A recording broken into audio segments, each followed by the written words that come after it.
Portions of KDKR's daily programming do not necessarily reflect the views of the management or staff. Prudent Money with Bob Brooks is sponsored by the Prudent Money Foundation on 91.3. So why you need to be careful where you park your car. Today we're going to take a look. Stay tuned for the special Car Corner edition of Prudent Money.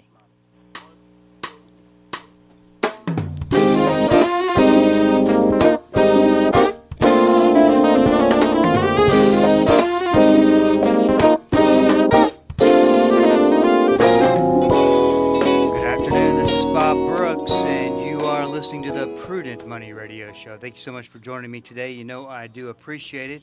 Tony Joe's here with me as he is every Friday to take your Car Corner questions. The number to call is 1-877-913-5357. 1-877-913-5357. Got a question for me? You can go to the website at www.prudentmoney.com. Send a question into the Ask Bob section, and we'll get you taken care of. That's off the website, www.prudentmoney.com. 1-877-913-5357. Tony Joe, how's it going today? Well, it's going pretty well, I must admit. Pretty well. Is that because it's Friday, or it's really going pretty well for you? Yeah, you know, Fridays aren't for me like most people. I don't.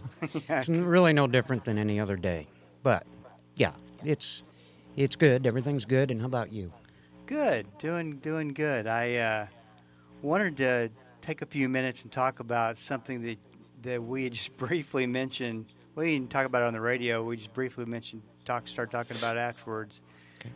About the stealing of catalytic converters. And I started off the program by saying why you need to be careful where you park your car, because there's a lot of truth to that, and I think a lot of unsuspecting people are having some bad things happen when they hit the alarm and walk off and go inside for the night. My own sister, about a month ago, she calls me up.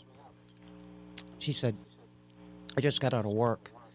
I don't think I can drive my car. I don't know what happened, but it's loud.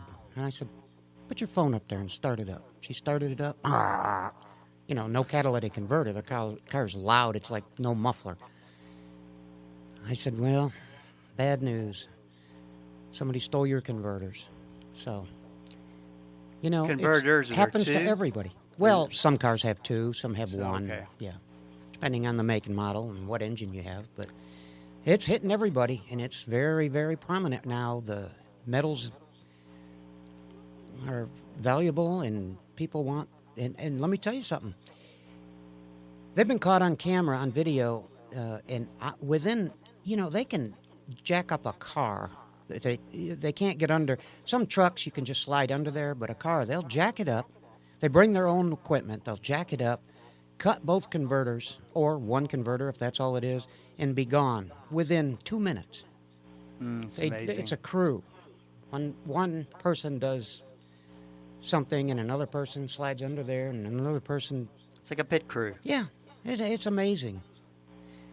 So tell me this: so you steal a catalytic converter off of a car, and what do you get for it? Where do you take it? Well, that I don't know, but I do know that the metals, palladium. See if I can remember. Palladium, platinum is another one. And rhodium. Apparently, these are so valuable, they bring so much money per ounce. And I'm talking, I may not be accurate anymore, but at one time I thought I heard $26,000 an ounce. And it may be grossly more than that now or grossly less, but I guess the market, depending on how many thieves bring in converters, you know. But it's incredible the amount of money that those metals are worth. And what I will tell you is this. There are people out there that will take the catalytic converters, the original converters that came from the factory. They'll take those off and put cheap Chinese aftermarket converters on there and still come out way ahead of the game. Okay? So there's something about the original equipment stuff, and of course I'm not really into this that much, thankfully, but I know the You mean metals that's in the... not your side gig? Well, what I'm saying is you can... people will sell cars and they go, I'm going to take the converters off and go have 2 converters put on at the muffler shop. I want the converters off this. Well, why? Well, because they're worth, I can, sell the metal. So out of is it something that happens after they're used? No, doesn't have to be used. Because why wouldn't a brand new converter be cost the same as one that's stolen off of a car? Well, like I said, they're going to have them replaced with aftermarket converters. Right. Cheap converters and cheaper in price. Whereas the original equipment converters can be $1,500 each. So, you see, that's the way around the end game, is to take off the valuable stuff and take it to a converter shop and then have 2 cheap converters put back on the vehicle so it'll run and drive. So do you in the event that you get your catalytic converter stolen and you have to drive it someplace, obviously, and annoy all the people around you with the noise? Yeah. Does it hurt anything? Does it? Well, what do you have to be not- careful about? It doesn't really hurt anything as long as you're not going a great deal of distance. If you got to go 5-10 miles to get to a muffler shop.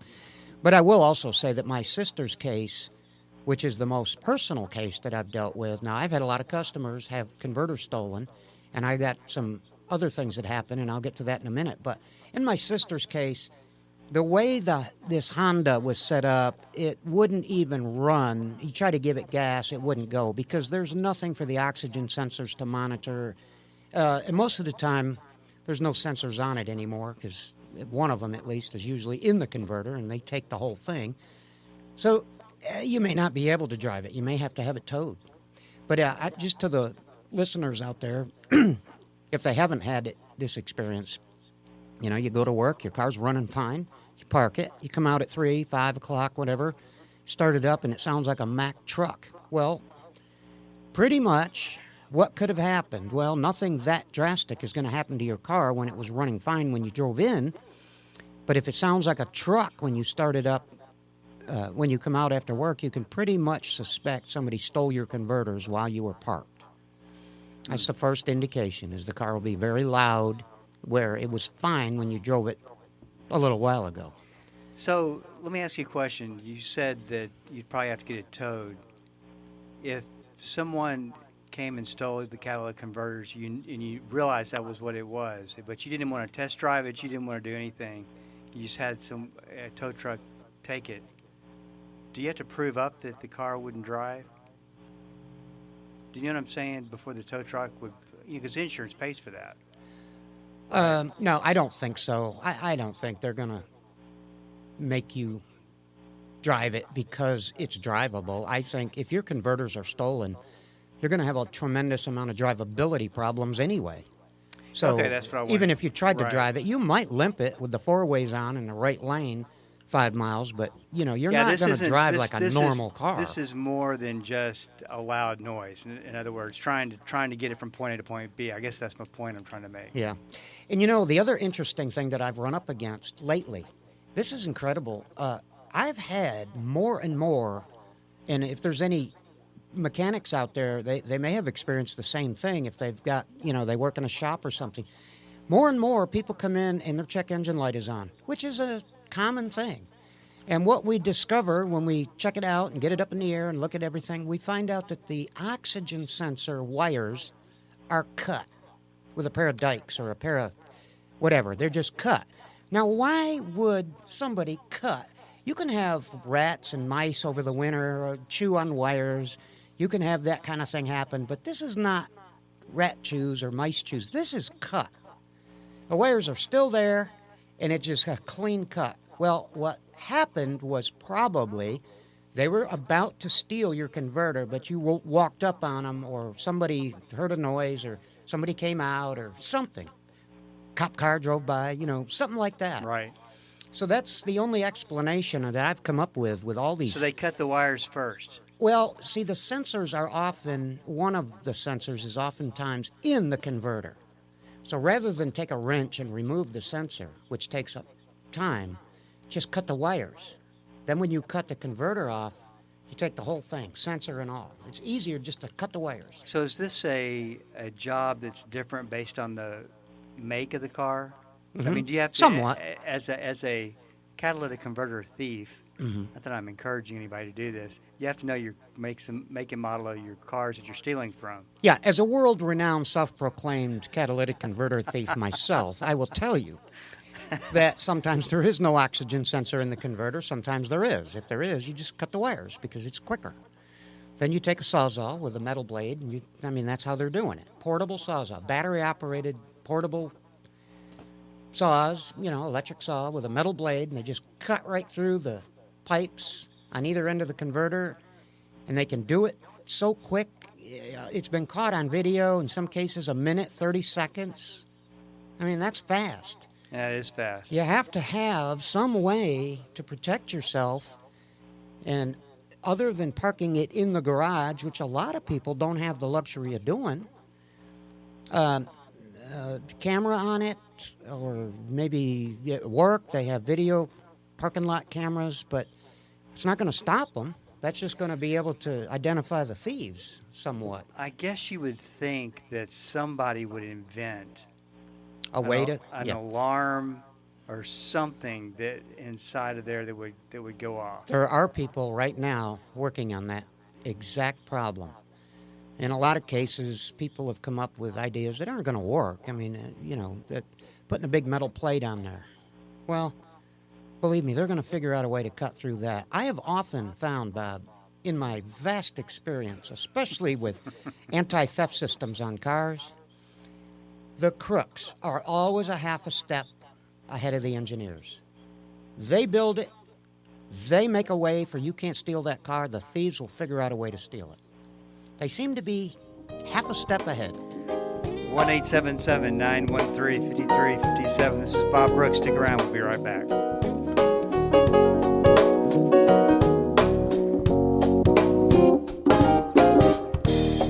The Word for Today is excited to announce the new official online home for the ministry of Pastor Chuck Smith and Kay Smith, pastorchuck.org. At pastorchuck.org, you'll have instant access to thousands of hours of verse-by-verse teaching by Pastor Chuck Smith from Genesis through Revelation, and full access to special messages on subjects such as prophecy and much, much more. Also at pastorchuck.org, a full library of great teachings by Kay Smith, and a section where you can read some of Pastor Chuck's books online, all free of charge. So visit the new official online home of the Word for Today and the ministry of Pastor Chuck and Kay Smith, pastorchuck.org. Are you facing a desperate situation that seems hopeless? Perhaps a relationship that seems broken beyond repair? Monday on The Verdict, we remember that we have a God who can do the impossible.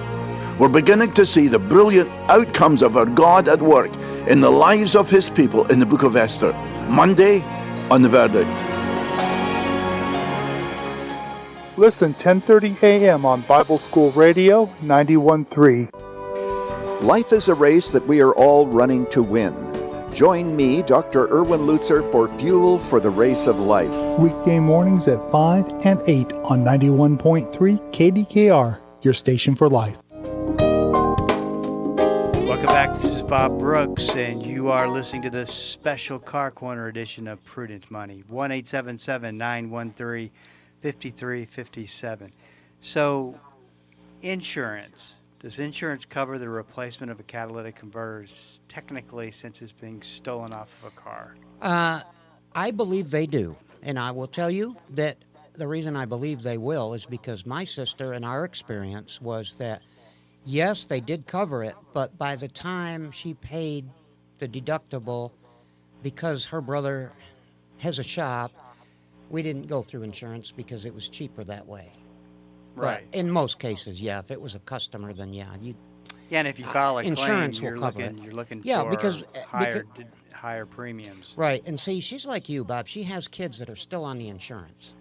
Now, if it's just me, when you have kids that are on your insurance, then it raises the premiums, and you'd rather avoid that. But if it's just you, like me right now, I would claim it. I'm too lazy to do it to my own car. I'd have it fixed. Okay, so let's talk some scenarios. You live in an apartment complex. Mm-hmm. Where is the best place that reduces the odds of getting one stolen that you're gonna park for the evening? You know, I don't have many answers. Well, the best lit area, I guess. I mean, obviously, the thieves are going to pick a darker area so they don't get caught. They're not going to go into a well-lit area. More chance of getting caught. So does the main part of the theft, is it from the side or is it from behind? No, what they'll do is come up to the side of the vehicle, put a small jack under the frame, jack it up, just enough room for the guy, whoever's going to get under there with the saw, has enough room to get under there and start sawing. So they would approach it from the videos I've seen. They approach it from the side, jack it up, say on the driver's side. There'd have to be a little bit of room there. Well, you know what? You'd think so, but they do it with cars parked on both sides. They slide in there. They do it with cars, like in an apartment complex setting like you're describing. Cars just in a line, 1 through 20, all parked side by side. And that's a manual saw. No, it's an electric, battery-operated saw.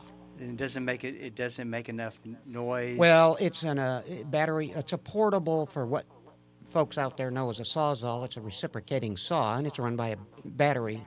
So you don't need a cord or anything, and it's got a metal blade on it, and it's going to make noise. It's going to make some noise, but, you know, they have this team of lookouts, Bob. It's an incredibly detailed, sophisticated, organized thing, the way they have each guy do a certain job. And it's unreal. I just can't believe that they can do it that quick. I don't think I could do it that quick. I've never tried it, but maybe I'll try it. Where is your car going to be parked tonight, Bob? Inside or out? Yeah, it's going to be parked in the Fortress. It is now. So what's the cost to replace one? It depends. Make and model make a big difference. Sometimes it can be $300. Sometimes it can be $1,500 for one. What's the most expensive that you've seen? Well, I haven't seen the most expensive ones, but the ones I've seen, Nissan, Toyota Tundra maybe, something like that. It was, I think, $1,800 for both of them. Are those, and all those are aftermarket, I would assume? I don't know. If you go to a muffler shop and they put on a catalytic converter, in most cases it's going to be an aftermarket converter. If you go in through insurance and they take it to the dealership, I would suspect it would be original equipment stuff. But a lot of people, especially the insurance company, they're not going to send you to the dealership. Right, they're going to send you to a muffler shop. And muffler shops can indeed put on catalytic converters, a lot of them. And they will charge less because it's not a original equipment Nissan branded catalytic converter, and that's why the one from Nissan or the one from the original equipment manufacturer is so much more valuable for the metal inside. So do you think that a thief is going to check out underneath the car whether it's original or aftermarket and make a decision as to whether they're going to take the one thing I want to say is this: once you have this done, like I told my sister, once you have this done, if you have an aftermarket catalytic converter put on, they're not even going to bother with it. But they have to get under the car to yeah, but it just takes a minute to look. Yeah, it takes probably 20 seconds. For these guys, they get under there with a flashlight and they'll know within 5 seconds. They're really good at what they do. 1-877-913-5357. Well, a couple of weeks ago, we started a series on automotive inconvenience. The small things that you can do based on a time period, based on maybe a noise. Like having your converter stolen. That's pretty inconvenient. Yeah. I'm kidding. Till someone invents the alarm for the catalytic converter. I say the little ink that explodes like in a Wouldn't that be bag awesome? in a bank. That would when be you're- awesome. That would If a be guy awesome. comes in with blue all over his face, you know that. Alert all the catalytic converter metal buyers. But there's a lot of things, unlike a catalytic converter, that can be avoided. Mm-hmm. And boy, there's nothing worse than the inconvenience of an automotive problem. That's right. It's always comes out of the It never blue. happens at a good time. No, and it always comes out of the blue. You're never expecting it. Mm-hmm. Your day could be going great. Hey, it could be a Friday, and you have a problem, and You just won the lottery. You've got 1 hour to collect. You say, Yahoo! And you run out of your office and you jump in your car and the battery's dead. okay. So what's the next thing you would do? I know what I would do. I'd call Uber. That's what I was going to say. I'd call Uber as well. I'm getting there. So the one thing that I don't think that people consider is, and I call it the window washer blade miscue, Mm-hmm. and how that can become a real problem. Yes, it can. It sounds very minor at first. You think, well, windshield wipers, big deal. Now, the problem is windshield wipers, especially here in Dallas with the heat of the summer, breaking down and degrading the rubber portion of the wiper blade can sit there, and this is a common thing that happens, Bob. You won't have to use your wipers for 2 months in some cases. The sun dries out that rubber, and the UV rays just make it into nothing but mush. The first time it rains, you turn your wipers on, and the metal portions of the refill material, or the metal portion of the actual arm on the blade, scratch a nice arc in your $1,300 windshield. Now Yeah, you've got to and we either were- live with it, We or were talking about that, and I didn't even think about that until you brought it up, because you just think windshield, cheap car part, get it replaced, and but today there's a lot of technology built into those. they're windshields. heated. They've got heads-up displays in them. They've got all kinds of reflective material in them, glare reducers. I mean, it's not just a $200 windshield like it used to be. And, you know, even though, let's bar that for just a minute, if anybody has ever been in a rainstorm and their wiper blades are no good and it's really raining heavy and you're on the highway at 70 miles an hour, it's really scary. You know there's not much you can do. You're trying to Right. look through the streaks. Well, It's- heavy rain by itself, even with good windshield wipers, is not Right. a comfortable place to be. And even worse, it's at night. And that makes Oh, it even yeah. more worse. So it's like, you know, wiper blades seem like such a trivial thing until you really need them. You know, it's nothing you think about, especially during the summer when you don't have rain for 2 months, July and August. You don't even turn them on. What you should do is keep up with them. And I know this sounds like a lot of effort, but it's not. Every week, maybe once every 10 days, you turn your wipers on. I mean, you turn your push your washers to make sure you squirt something on the window, and then you let the blades run a swipe or two. That keeps them moisturized. It keeps them in good shape. And if you know, they were starting to degrade already, you'll know it because they'll streak. Then you can at least say, well, you know what, I need to get some new blades because the day will come I'm going to need them. And I don't want to have to fight looking at that stuff just to drive. It's dangerous, you know. So the streaks are probably the first symptom. First indication of bad wiper blades is it does not wipe the window clean. There's streaks here and there. Right. It may wipe it clean at the top, and then in the middle there's a great big spot where it doesn't get the water off, and then 2/3 of the way down another spot. That's the beginning of bad wiper blades. They streak. And you also got to be careful putting them on, that you put them on correctly, because that can also cause a scratched up window. Yeah, because if you don't put them on correctly and listen for the snap, so it snaps in place, and you think you got it on there, you won't know it until you're going 60 miles an hour, and I've seen them just fly off cars. You know, just it's raining, the wipers are on, and all of a sudden you're Then following. you really got a problem. All of a sudden the blade just goes whoosh, off into the atmosphere. And Yeah. that's bad because now you're going to scratch the window. Right, and that's the worst case scenario. This is Bob Brooks. If you got a question for me, please go to the website at prudentmoney.com and send it in because we are all out of time. Till we do meet again next time, keep the faith and have a great rest of the day.